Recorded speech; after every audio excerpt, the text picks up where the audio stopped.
Yes. Mr. Clark. Thank you. Good afternoon, Detective. Afternoon.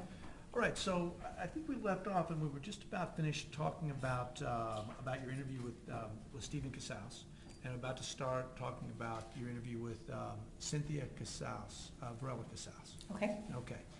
And as we established earlier, during the course of your investigation, you had the opportunity to interview both people, more than once, in fact, correct? Yes, same night. Same night, back and forth. We talked a little bit about how they went. Counsel. Okay. I thought counsel was here. Where are we? Oh, you're giving me an unfair advantage. Really?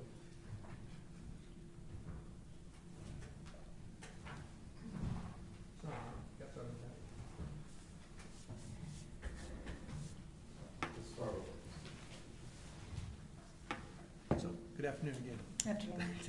All right, Detective, we were just talking about, we finished up this morning with the statement by Stephen Casaus, and I want to ask you a little bit about your interviews with Cynthia Varela Casaus. And as we talked about earlier, there was a procedure whereby they were in separate rooms and not allowed to talk with each other for fear that they might be able to concoct stories, right? That's right. Okay. And Speaking to the microphone, counsel, and, yeah, I know it's hard to do that, but I need you to Okay. make sure that we can hear you. okay. And then we talked about that you finished up. You go in and you talk to Cynthia Varela. Now, she was interviewed 3 times, I think. Once was a reading of her Miranda rights, and you gave her a second interview that she denied culpability, right? Yes. Okay. I don't know. We went back and forth a couple times. I don't remember if it was 2 or 3. And I think that there was 3 different statements, but in only one did she come clean with you, right? She told me what the truth was. And when I say come clean, I mean she admitted to you what her confessed role in Omaree's murder, death was, right? She told me, yes. Okay. Now, the and based on your initial investigation, you were able to conclude, based on what you heard, what people had told you, who kicked Omaree Varela in the stomach, correct? Yes. And your conclusion was it was Cynthia, correct? Yes. Okay. And that's based not only on your interview with Steve, but also on your very lengthy interview with Cynthia, right? Yes. Okay. And in this interview with Cynthia, she admits to you several times that she was indeed the person who kicked Omaree in the stomach, right? Yes. And she gave quite a bit of detail, including that she was frustrated with him, she lost it, she was just upset with him in general, and that she kicked him over and over in the stomach, right? Objection, Your Honor, he's testifying. Do we have the exact statement? We do. May we approach?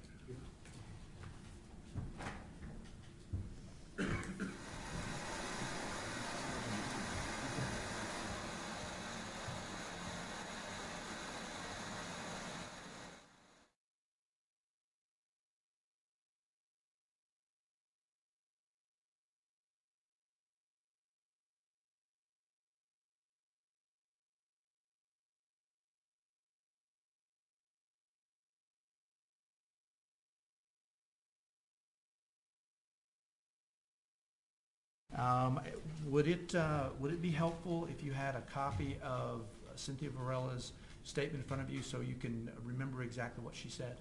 Yes. Okay.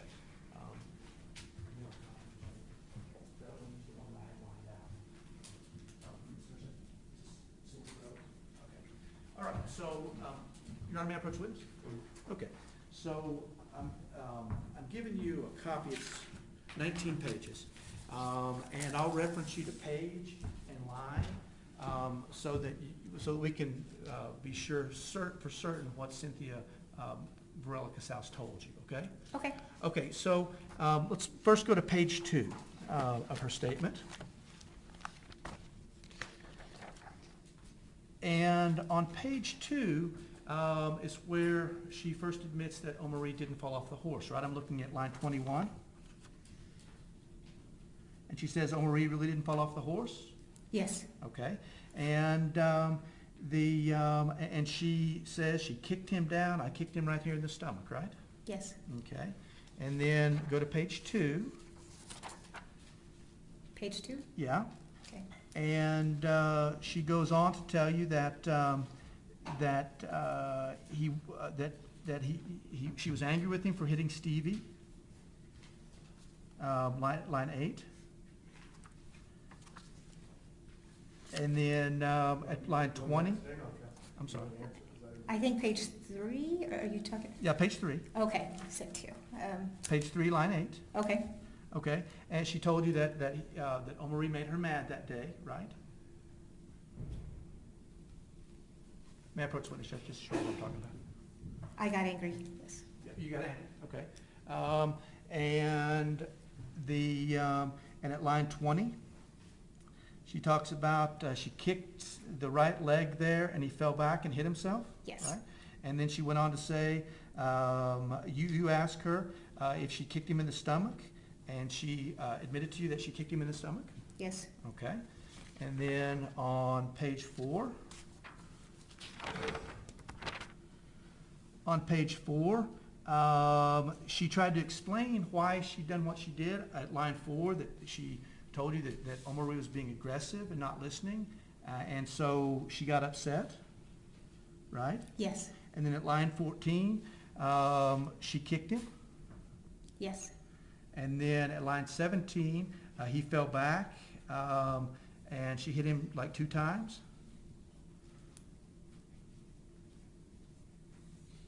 Yes. And then in line 20, you ask her if then he fell back and hit his head, and she says, yeah. And she described where he hit his head on the next page at the top.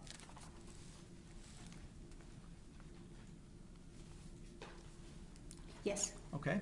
And then on that same page, she tells you that she first lied to Stephen about what had happened, right? I'm looking at page 4.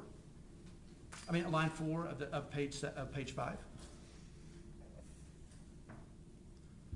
Yes. And she initially told Steve, according to her, that Omaree had fallen off the horse. Yes.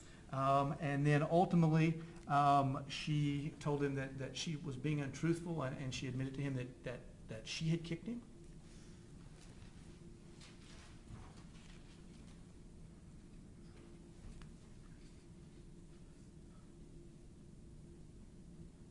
Look at line 5. Then I told my boyfriend, my husband, that he fell off the horse, right? And then my husband said that couldn't have happened like that, right? Yes. Okay. And then she went on to tell him that what she'd done, and he fell back and hit his head. Right? Yes. Okay. And then at page 5, line 23, she talks about he fell back and hit the floor pretty hard, and she thought she'd knocked the breath out of him. Yes. Okay. Then she made some more excuses that she, on the next page, page 6, at the top, line 2, that she didn't do it to hurt him, that he just wasn't listening to her. Yes. Okay. And then she talks about him becoming unresponsive, right? At line 6. She said one time he became responsive. All right. Now, on that same page, line 6, you ask her if she was lying to you and about Steve's whereabouts, and she says, no, I'm not lying about Steve's whereabouts. He was in the restroom or the laundry room when I did it. Remember that? Yes. Page 6, line 25. Then on page 7, line 2, she goes on to further explain that Steve was in the restroom and he told her to stop. Yes. Okay. And that he'd heard them arguing and he told me to stop. And he said, just leave him alone and I'll deal with him when I get out of here.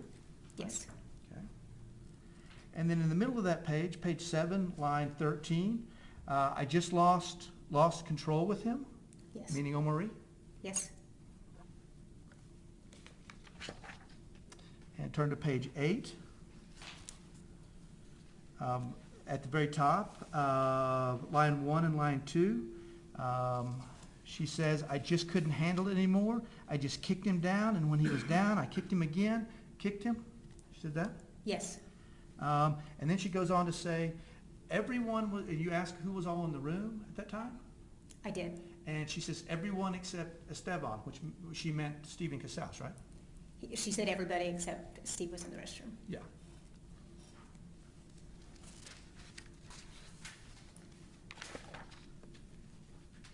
And then page 9, she gave some more detail about page 9, line 19, talking about him hitting his head. That when she kicked him, he fell back, and again on the tile. Yes. And page 10, line 4, she gave even more detail that he might have hit his head so hard that he cracked the tile. Yes. Yeah. And you ask her about putting ice, page 10, line 9, you ask him about why she ended up putting ice on his stomach. It's because she kicked him directly in the stomach. Yes.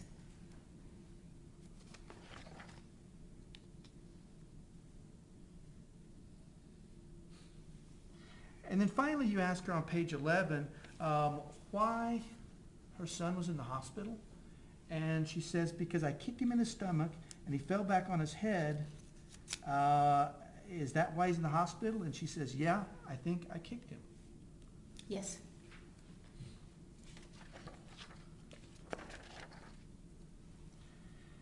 Turning to page 13, line 14. She's talking about she was taking that she knew that she messed up, right? Line 14.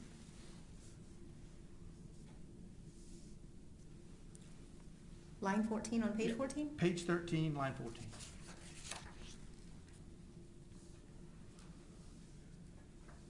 Yes. That she knew she messed up, right? Yes. Okay.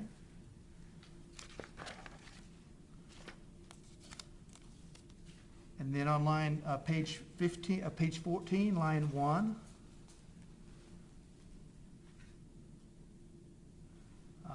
She talked to you that Steve kept telling her to get off the phone and call 911. Specifically, she said, first minute he saw Omaree, he told me, you fucked up, you need to call the ambulance. I don't know what you did, but you fucked up, right? Yes. Okay.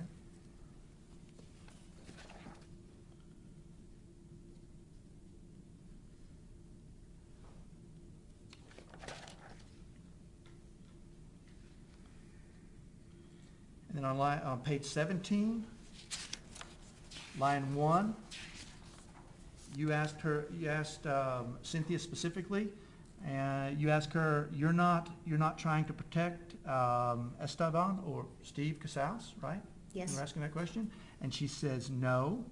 And you asked her, it wasn't him that caused the injury, and she says it was me. He's the one that told me even before Monique. He told me I should have called the ambulance. Hang on. Double hearsay. Oh, So I'm looking at line 4. It was me. He's the one that told me even before I called Monique. He told me I should have called the ambulance, that I fucked up, that I didn't need to be calling anybody else until they got there, and then we would figure out what we would do for them. Yes. Then on page 18, Cynthia Varela Casaus told you, I just lost it today. Yes. Now, Detective, based on this interview, you made the decision to arrest Cynthia Varela Casaus for the murder of her son, Omaree, right? Child abuse resulting in death. Child abuse resulting in death, right. And you've been a detective a long time. I assume that you're not in the business of arresting people who you believe to be innocent or letting people who you believe to be guilty go free, correct? You don't arrest, it's not your practice to arrest innocent people, right? Right. You base an arrest decision on what you believe to be the facts of the case, what you've learned, what you've gathered in the course of your investigation, Yes. right? Yes. And based on the course of your investigation on this day, you made the determination that Cynthia Varela Casaus was guilty of child abuse resulting in death, correct? Yes. And by that same token, based on your investigation, based on all of the evidence you had available to you, based on everything that Steve had told you, based on everything that Cynthia told you, you decided to let Steve Casaus go free that day, correct? Yes. No further questions.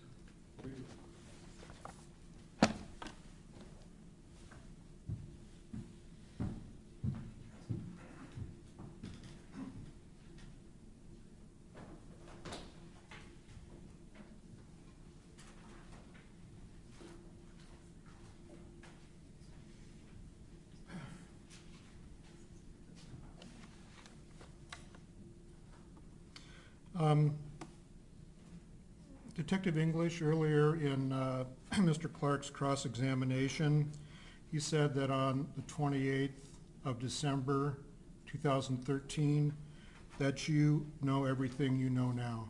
Is that true? I learned more things after the Okay. 28th. And you also indicated that, I think it was said that Mr. Casaus was indicted in May, or do you recall saying that? I don't remember the dates. Okay.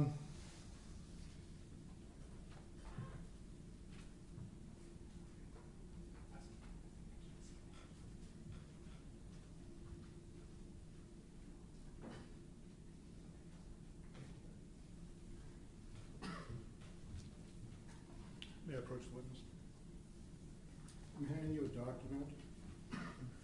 Do you recognize that document? I haven't seen it. Okay, and what is it? It's a grand jury indictment. And who is it for? Stephen Casaus. And that's the indictment in this matter? Yes. And what is there a date stamp on that? April 30th, 2014.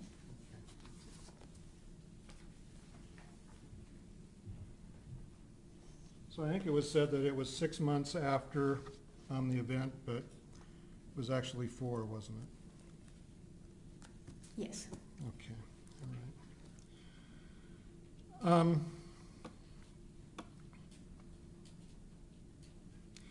Now, Mr. Clark was also talking about the child being taken to the shower, and whether you had reason to doubt that. When you went to the hospital, do you recall speaking with a Nurse Brown? I do. And did she tell you about the condition that Omaree was received in? She pointed out the injuries on his body. Okay. Did you know that this child was received in a very clean condition? I didn't notice dirt. Okay. I was looking at the bruises. So, did you know that the child was wet at all? I did not know that he was wet. Okay. But you had reason to believe that he went to the shower? Yes. Was there any evidence of why he was taken to the shower? Stephen said it was to revive him. Okay. And how do you know that that's true? Do you believe, is that what you heard from Mr. Casaus? I heard that from Casaus. And you have no reason to believe that there was any other reason as to why the child went to the shower? I'm going to object. I think it's leave. Yeah, it is. I think you need to open the question. That's the difference. the only story that you had about why the child went to the shower was from both Cynthia and Stephen Casaus, Yes, and that was to revive him. yes.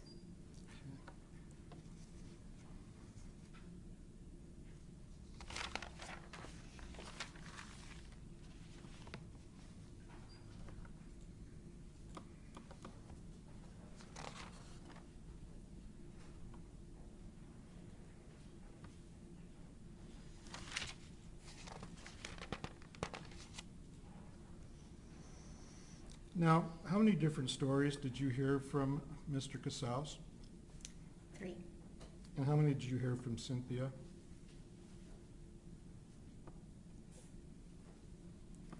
I didn't, I don't remember.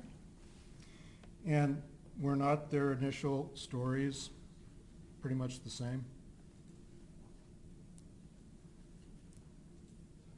Yes, they both said that he left. Okay. So there were some differences.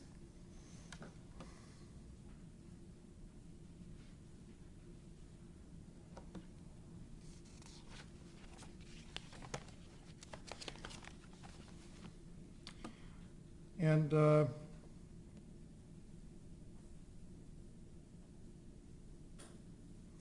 what was the reason that Mr. Casaus was not arrested on the 28th? Objection, everybody?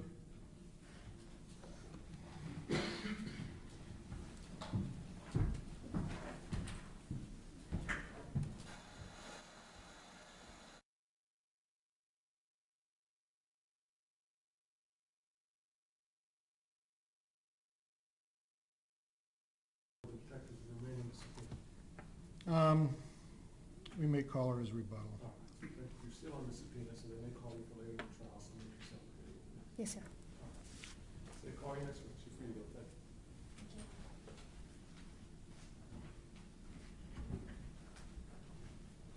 Call your next witness, counsel. I am. Your Honor, the state calls Dr. Brian Upham.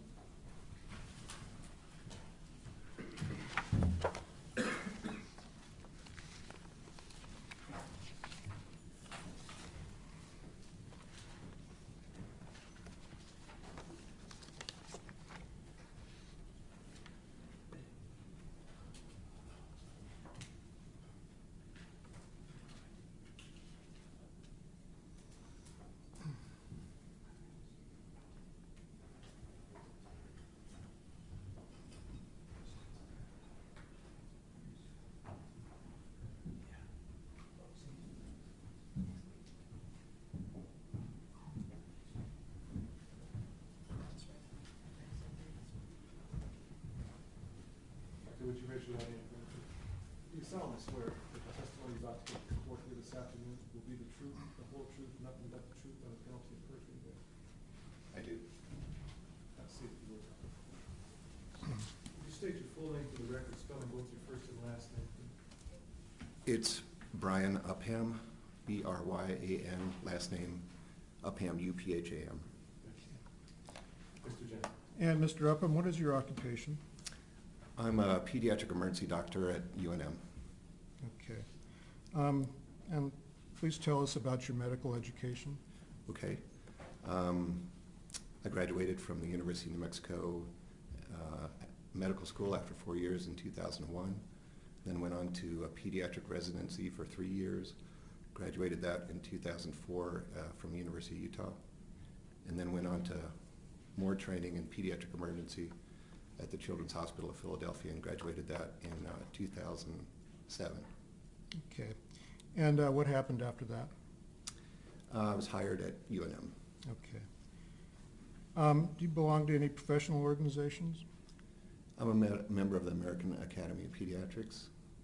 And you're board certified? I'm board certified in pediatrics and pediatric emergency medicine.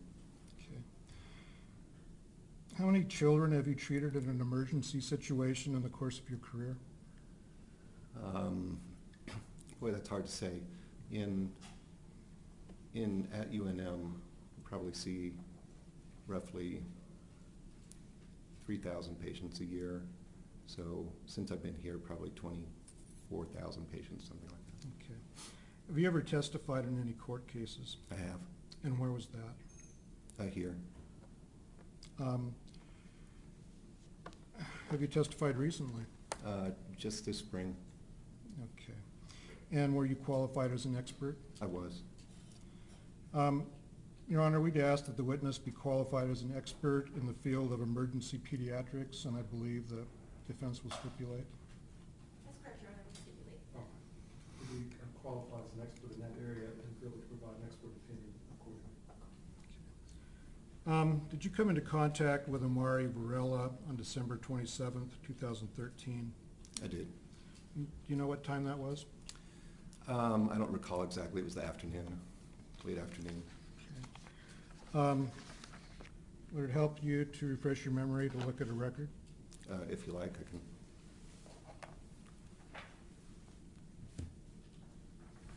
May I approach the witness?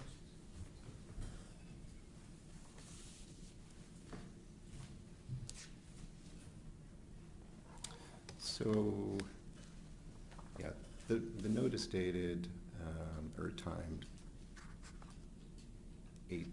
6:11 in the evening, but I think the more, if you really want to look at the exact timing, probably the trauma record Okay. is better. So the trauma record looks like he arrived at 17:18, which is essentially 5:20. And is this also called a trauma flow sheet? Yes. Okay. All right. What were the circumstances? So we got a call about him, or we got usually we get a page from the dispatcher that there was a 9-year-old who fell, and initially there was some report it fell from a rocking horse, and then there was some more report about falling off a bunk bed, but fell, and that they were doing CPR on, and that they were going to transport.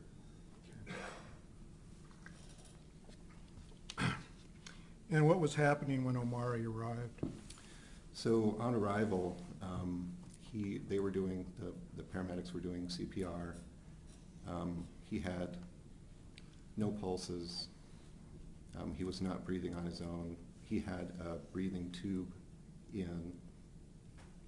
We checked to make sure it was in the right location by putting an end-tidal CO2 monitor on to make sure that there was CO2 exchange, and there was. Doctor, can you pull that microphone just up to you a little bit? I'm sorry. Oh, I'm sorry. It's okay. Just want to make sure we And so he was being ventilated okay, but he had no pulse. We continued CPR. We gave him several rounds of epinephrine. We did a cardiac ultrasound looking at his heart to see if there was any activity in the heart, any meaningful squeeze, and we did that twice and there was none. So after about 20 minutes, we decided to stop trying to resuscitate him. Okay. And who was there in the emergency room with you? So Dr. Bush is an emergency medicine resident, and so she and I were kind of the primary doctors on the trauma. The trauma team was in there. I don't recall who from the trauma team was there, but I believe they also put in a femoral line. Nurse Brown was there. There were other staff there, and then the EMS providers. Okay. And what all did you notice about Omaree's condition? So the most important thing to notice was that when he came in, he was dead. There was no pulse, there was no breathing, there were no signs of life. So that's the most remarkable thing. The other things that I noted that were remarkable were he had multiple bruises about his body. He had a bruise and a abrasion or laceration over his left forehead. He had these unusual kind of diamond-shaped or square-shaped skin discolorations about his nipples. His abdomen was distended, and he had what looked like a bite mark to his right wrist or forearm. Okay.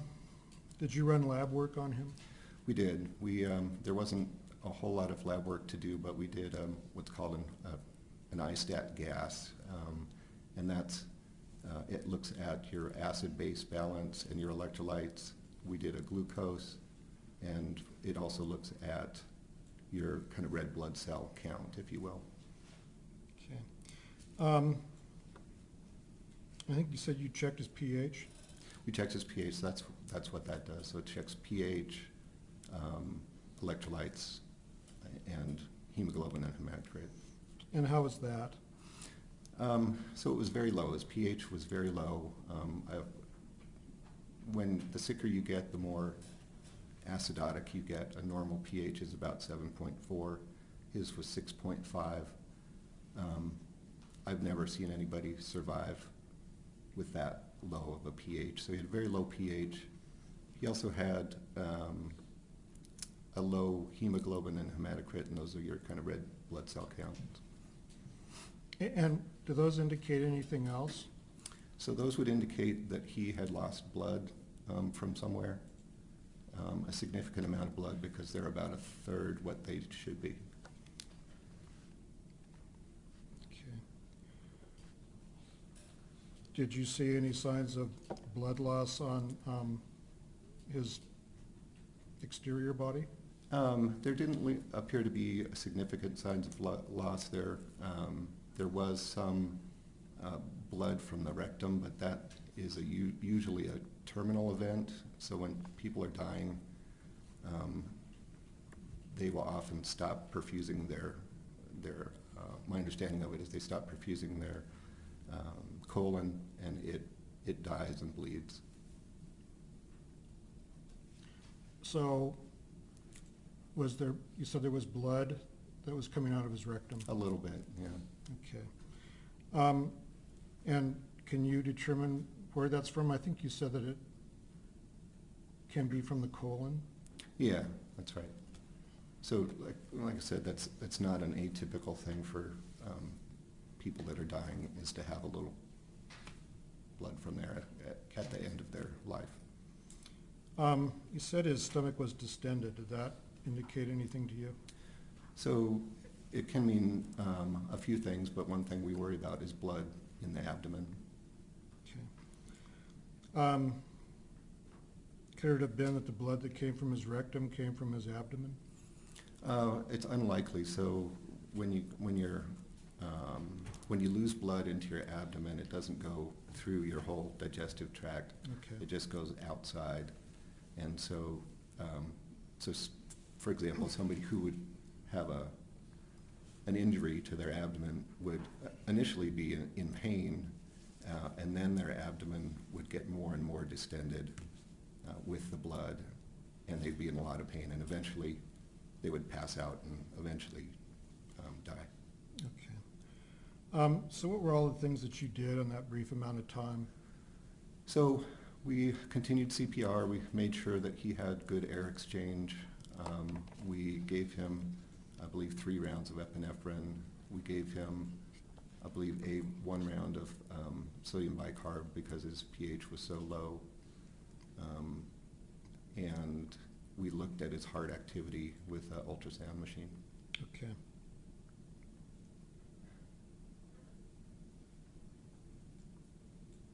And you said the trauma people were there. What did they do? They put in a line, a femoral line. And what is that? That's a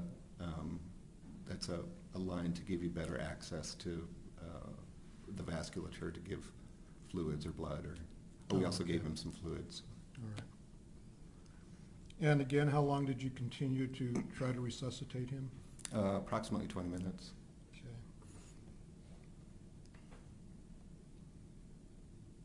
Okay. And then he was pronounced dead?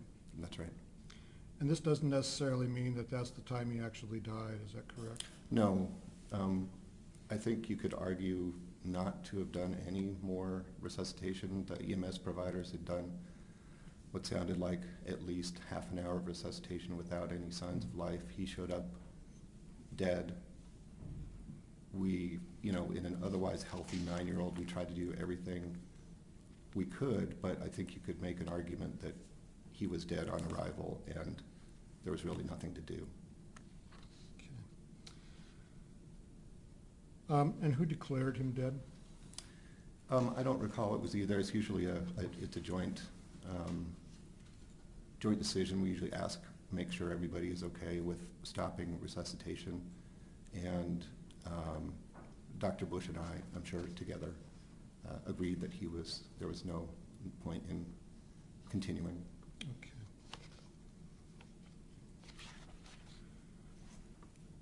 Okay. Did you have any opinion about the cause of death? I think without any significant history, like being thrown out of a car, falling off a cliff, with this kind of minor trauma history and signs of trauma on him and a dead child and signs of blood loss, the only conclusion you could come to would be child abuse resulting in death. Okay. And how long would you say that he had been dead? I don't know. Not long enough to be. Question, Your Honor, speculation. Yeah, if you can answer, I'll let him answer if So let me just, if you're dead several hours, like 4 to 6 hours, you start getting signs of rigor mortis, and he did not have that. So I can't say other than that. He didn't have signs of that. Would a fall from a rocking horse or a bed produce what you saw in Omaree that day? No. Okay.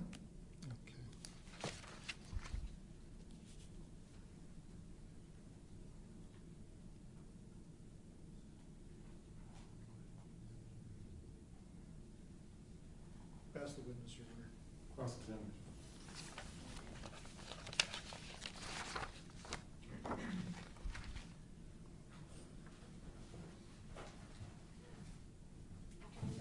Hi. You can lower that if you want to.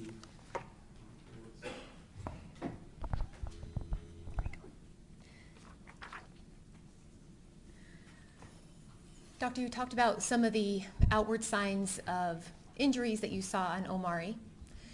Is it fair to say that you don't know who caused any of those injuries? Yes, You don't know when those injuries were caused? that's true. And you don't know for certain if those injuries that you saw were caused by child abuse, do you? So anytime you have a dead child and no history to go along with it and signs of trauma, there's no other diagnosis that makes sense other than child abuse. Let me clarify my question a little bit. Okay. I'm talking about the other injuries you saw, the lacerations, what you characterized as a bite mark, the bruises on his arms. You don't know if those were accidental or physical child abuse, do you? So anytime you have what looks like a human bite mark on a patient, a child, it's diagnostic of child abuse. The other things that I would have referred him for or called police on were these strange square things by his nipples without any sort of explanation for that. So if he came well appearing with these things, I would have referred him to CYFD and the police. Okay. Now, you are not a bite mark expert, correct? No, but I can recognize a bite if I see Okay. one. And so you have not been specifically trained in diagnosing or recognizing a bite mark. In fact, there are people who become what are called forensic odontologists. You are not one of those, are you? So I've had Sir, extra. are you a forensic odontologist? I've had extra experience in child abuse. So I've had, beyond what a regular doctor gets, we get more training as pediatricians. Beyond what a pediatrician gets, I've had over a month of pediatric. Your Honor, I would ask the witness answer the question. Well, yeah, the specific question is asking, Yes, doctor. Yes. Are you or are you not a forensic odontologist? No, I'm not. Thank you. And it's your testimony that these square marks on the nipples would be bruises? I don't know what they are, but they're Okay. unusual. Okay. Anytime you have patterned mark like that, especially there, it's concerning for child abuse. Now, would you be surprised to hear that a forensic pathologist would call those hyperpigmentation? I would be surprised to hear that, yes. You would or would not? I would. You would, okay. And you are not a forensic pathologist? Is that a question? Yes. No.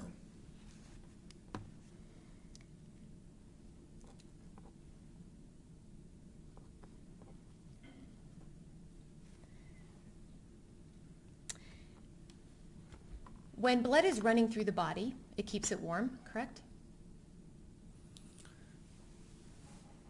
I don't know how to answer that. Okay.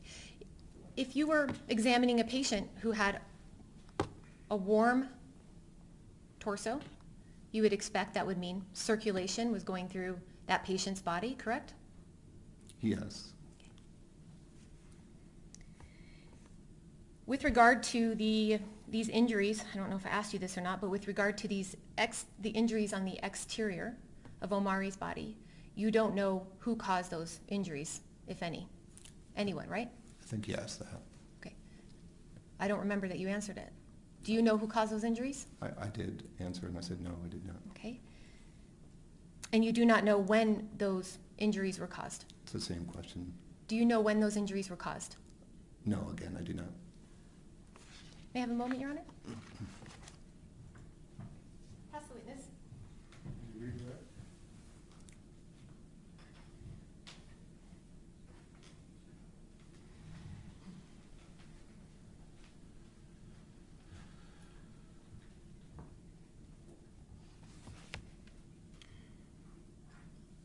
Doctor, I think you were trying to explain about some bite mark training that you had when you were kind of cut off.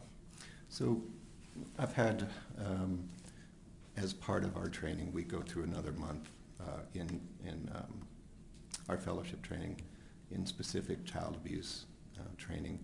And bite marks, adult bite marks are one of those things that are diagnostic of child abuse. Okay. But I'm not a odontologist. Does that mean specialist in bite marks? I think so.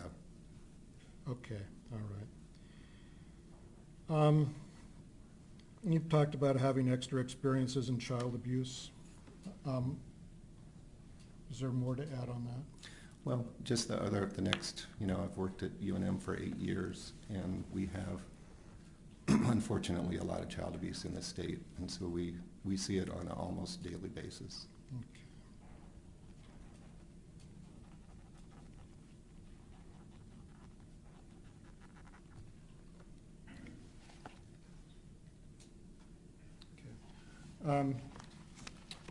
No more questions, Your Honor. You need to speak to the doctor's opinion. You may be excused. Thank you. Thank you.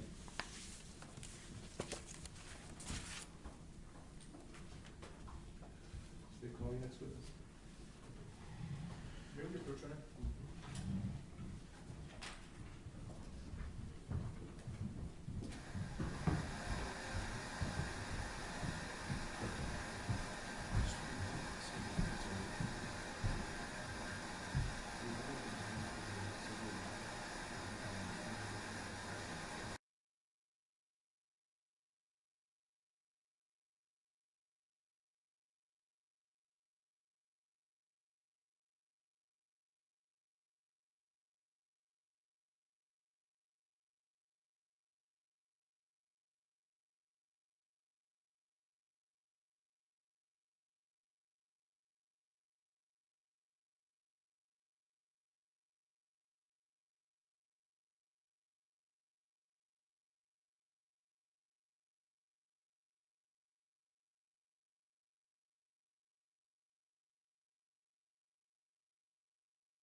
Sylvia Marquez?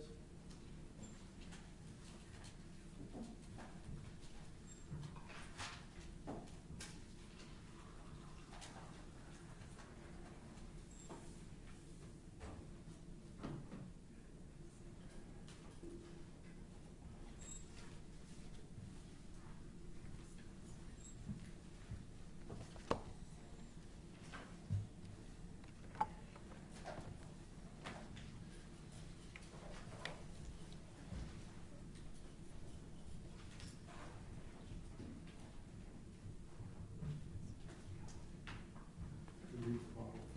Could you leave the bottle there on the table? I have my inhalers out there. I'm sorry? An inhaler? Yes.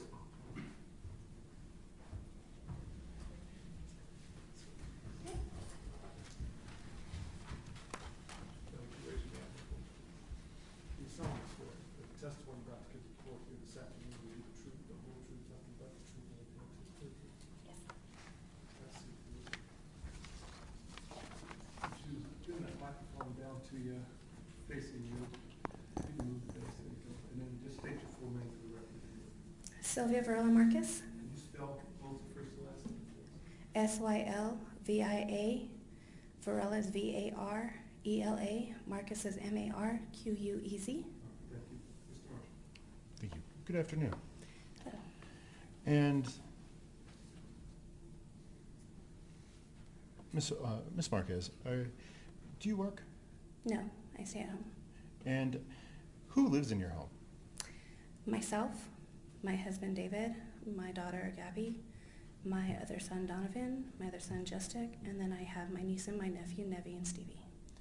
And what are their full names? Just because I think, are Nevi and Stevie nicknames? Yes, Esteban, Casaus Varela, and then Nivea Barnes Varela.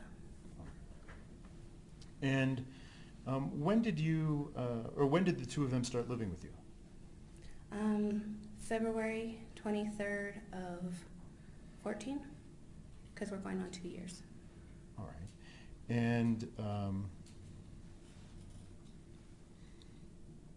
why did you receive custody of the kids?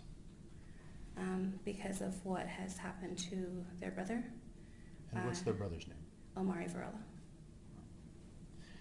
And so at that point, did you receive full custody of the children? I am a foster mom right now, and we are working towards an adoption. And you mentioned your, that you're their aunt? Yes. Is that right? What is that relationship? Who's their mother? Cynthia is their mother, and she is my sister. All right. And do you know who Cynthia Varela's, or Cynthia's husband was? Yes, And who is that? Esteban Casaus. And do you see him in the courthouse here today? Yes, I do. If you could, please identify him and point out an article or two of clothing that he's wearing. He's sitting right there in a white shirt, dress shirt, bald head. All right. Your Honor, will the record to reflect positive identification? All right. And you mentioned that your sister's with Cynthia. Who's the older sister? I am. And what's the age difference? 5 years. And did the two of you grow up together? Yes, we did. And what was your relationship like when you were younger? Younger, it was good. It was very close. I would take care of her all the time, so we were always together. All right. And is this the first time that you have had custody of her children? No. When was the other time? When Omaree was about 1.5, And how long did you have him for? until he was about 3, or 3. Okay, so a year and a half Mm-hmm. or so? But at some point, did you no longer have custody of him? Yes. What happened? My sister came with some officers one evening, about 10:30 in the evening on a rainy night, to come and get him. I no longer had a power of attorney, and even though we explained the situation to the officers, they said because she is the bio mom, there was nothing that we could do. Sorry. and they took him. We had to wake him up, and they took him from us. After that point, how often would you see Omaree and his siblings? Your Honor, objection, relevance. I'll allow you to. On and off, if she came around. There were times we would go to see him, and we were told he wasn't there, and so we didn't get to see him all the time. So it became distant after that. The last time I saw him, he was 7. Okay.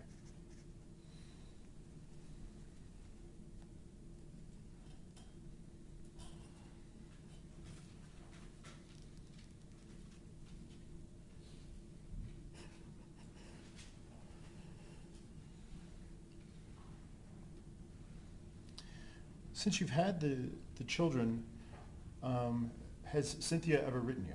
Yes, she has. And approximately how many letters have you received? I don't know the number, but I was getting them about every 2 weeks. And would you recognize her handwriting? Yes, I would. And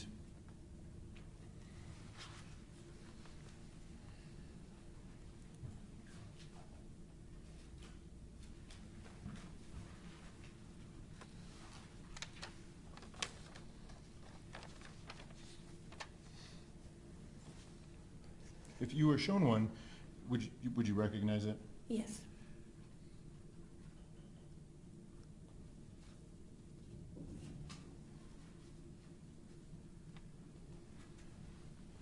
In those letters, did she discuss what happened to Omaree? Never in detail, just Your that. Honor, hearsay, objection, hearsay. Yeah, without getting into the specifics of it, I think it was a general question, she can answer that, but not the specifics. And Your Honor, may we approach? Yes.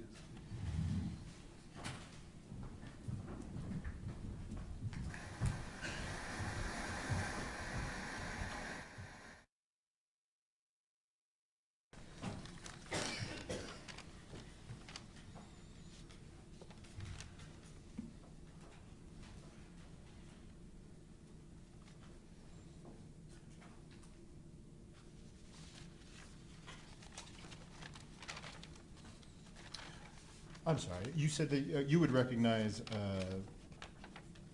one of the letters that she wrote to you if it was presented to you. Yes, sir. Is that right? And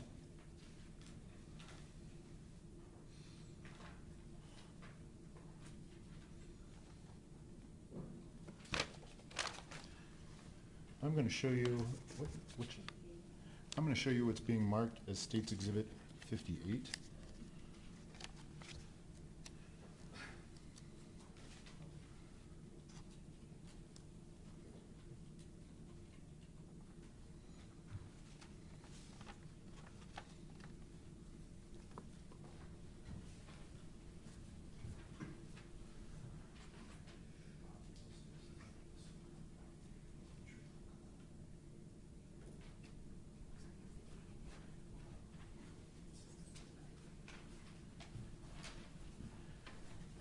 Showing you what's been marked as State's Exhibit 58.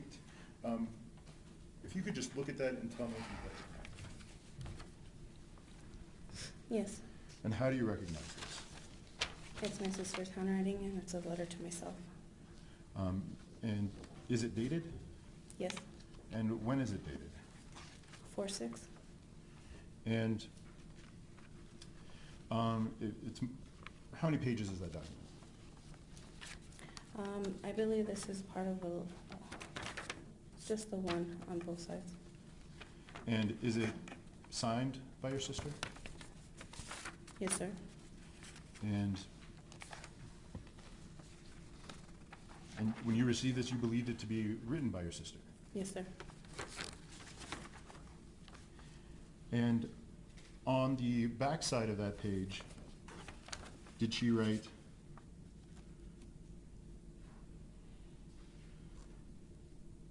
"The truth will come out. I'm not hiding for him anymore. He's supposed to be my husband." Yes.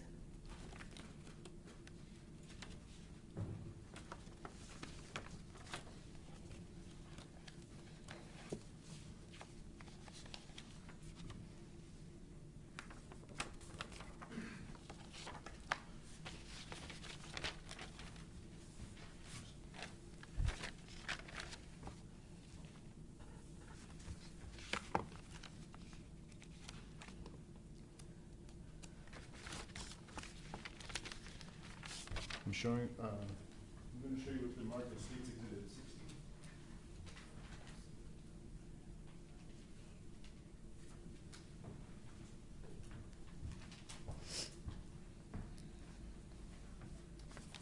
Do you recognize this letter? Yes, sir. How do you recognize this letter? Also a letter from my sister to me. And is it in her handwriting? Yes, sir. Is it signed by her? Yes, sir.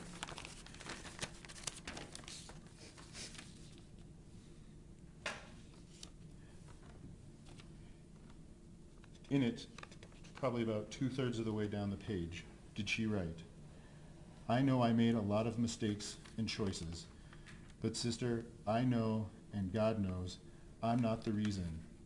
Please believe me. Steve's conscience was and is eating him so bad. He couldn't even pay my angel his respects for me." Yes.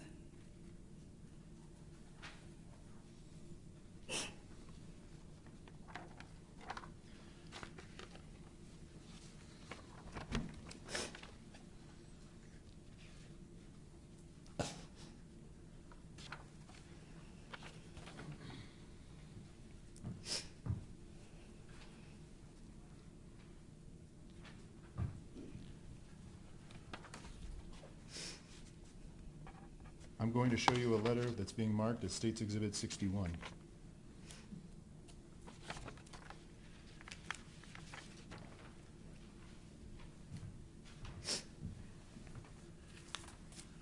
Do you recognize this letter? Yes, sir. And how do you recognize this letter? Once again, her handwriting and the letter from her to me. And is it her signature on the back? Yes, sir. And how long is the letter? Almost 2 pages.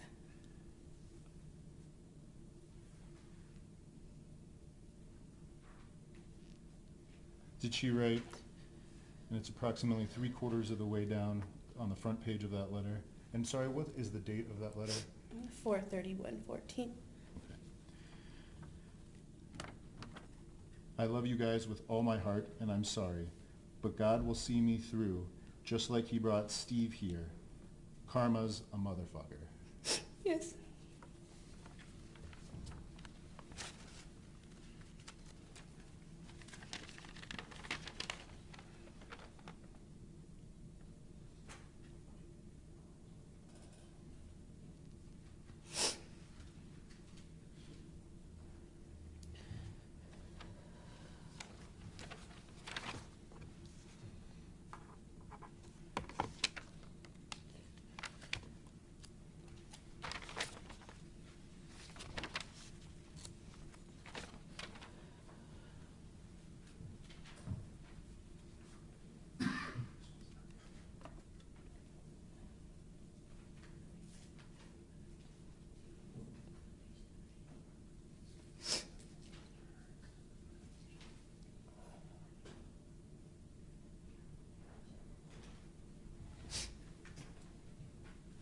Anna, may we approach writing what's been marked as State 62?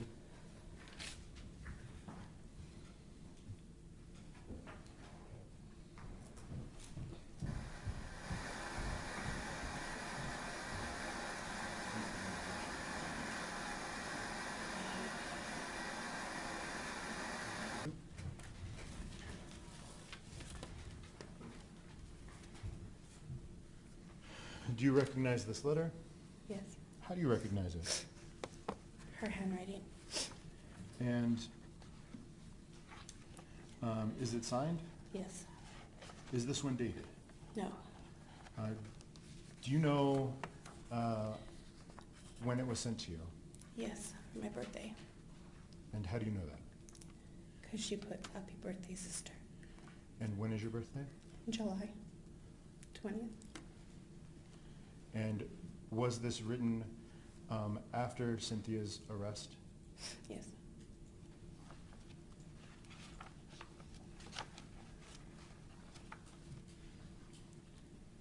Your, may that portion on there?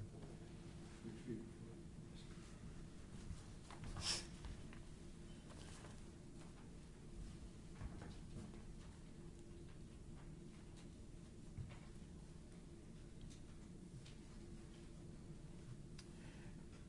In the letter, did she write, "I love and miss them all so much. It is still very hard for me about Omaree. I'm sorry, sister. I made the wrong choices, but I didn't do anything intentional. I promise I loved my son." Yes.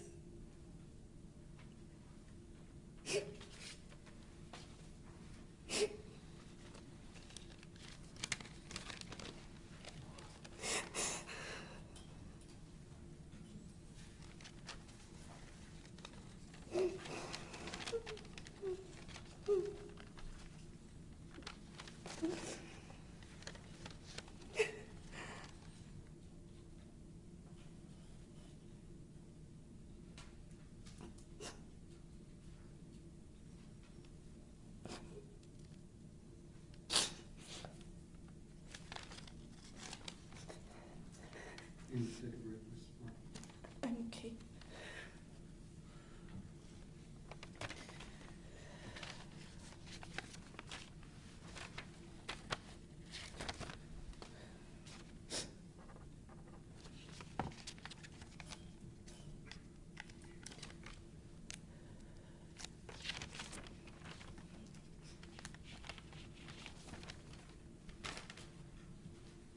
I'm going to show you what's been marked for purposes of identification as States Exhibit 63.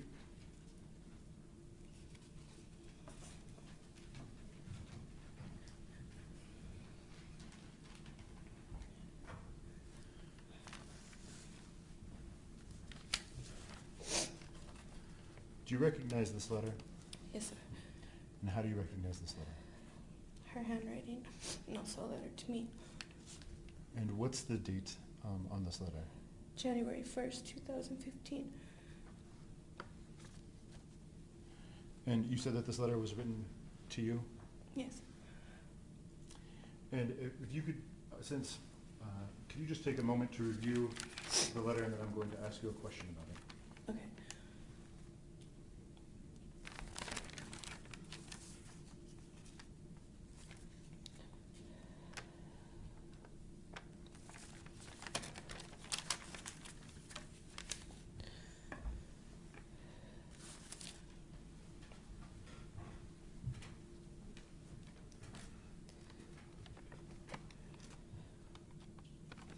In this letter, did she write to you, "But I know Steve will suffer way more than me.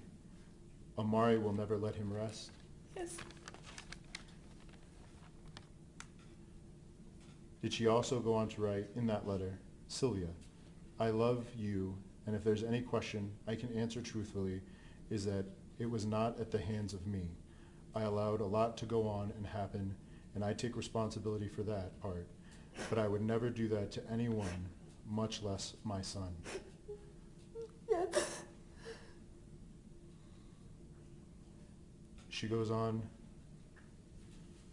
"I'm sorry, that's the impression you're under in the beginning. I tried covering in the wrong ways and said the wrong things, and I'm sorry.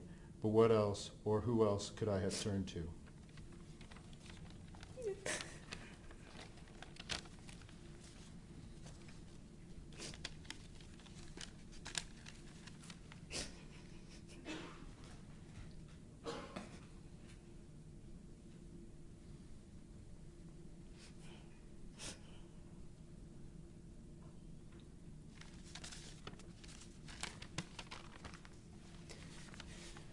I'm now going to show you what's being marked as, for identification purposes, as States Exhibit 64.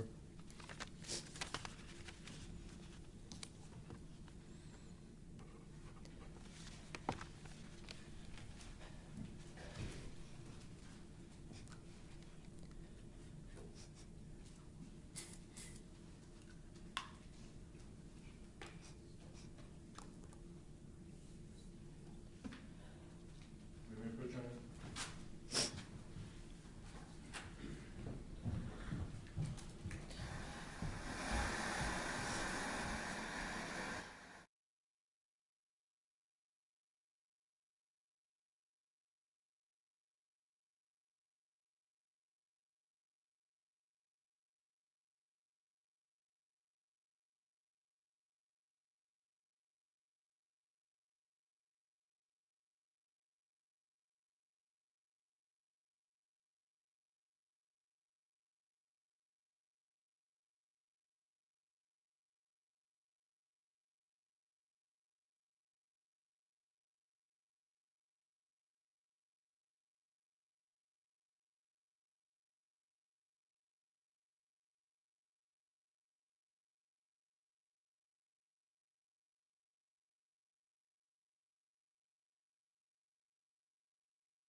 you recognize this letter? Yes, sir.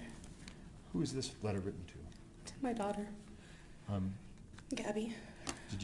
does Gabby live with you? Yes. Have you previously observed this letter? Yes.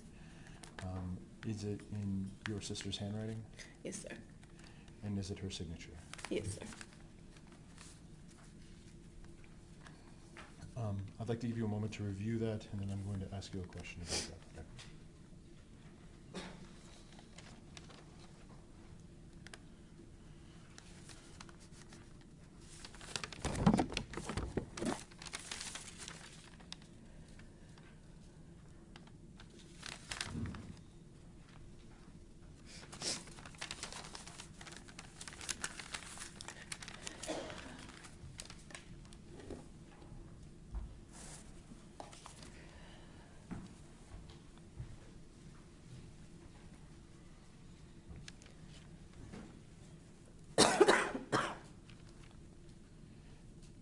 In this letter, did she write, "I'm so sorry any of this happened.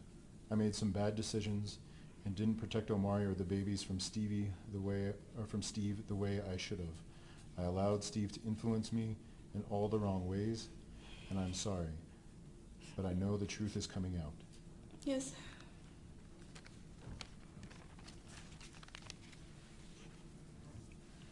And lastly, I'd like to show you what's being marked as State's Exhibit 65 for the purposes of identification.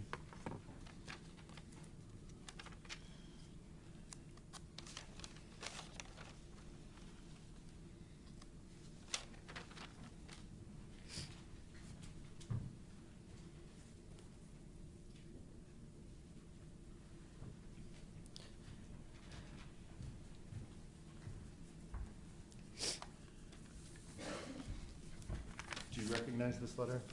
Yes. And how do you recognize this letter? Handwriting, letter to me, signature.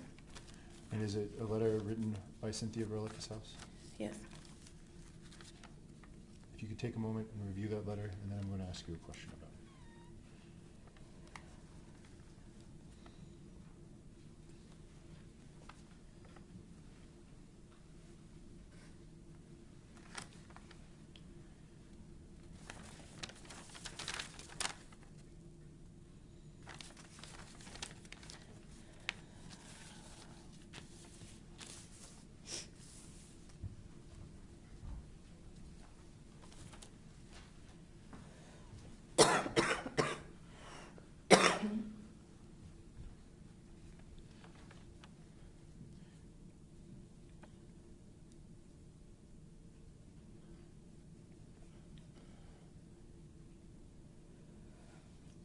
In it, did she write, "I've recanted my confession and have told my attorneys the full truth, but I do take responsibility for not being the woman or mother I should have been, for not protecting Omaree the way I should have, and allowing any of it to happen."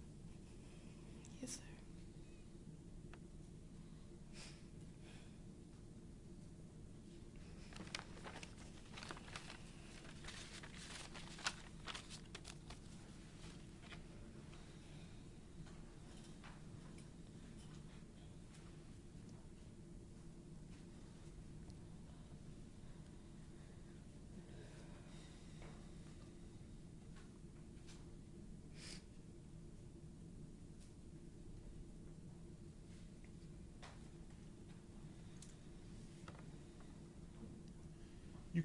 You mentioned earlier you currently have custody of Nivy and Stevie, is that correct? Yes. Is that microphone? I'm sorry, I was a little soft-spoken, I apologize. Are the kids going to any sort of therapy right now? Yes, they are. What kind of therapy do you have them in? They are in attachment healing therapy, so that is working with their attachment with us, and also a trauma therapy. Are they taking any medication? Not as of right now.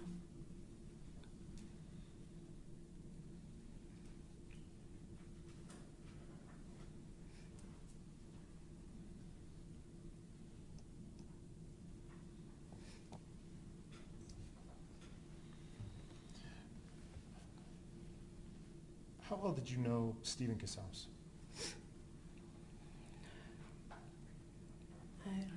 number of years on and off with my sister. He's been, so before Mari was even born.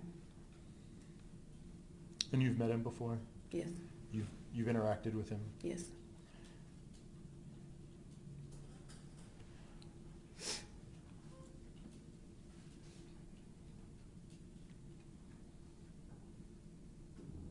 Would you say that, what would you say his reputation would be for honesty? Objection.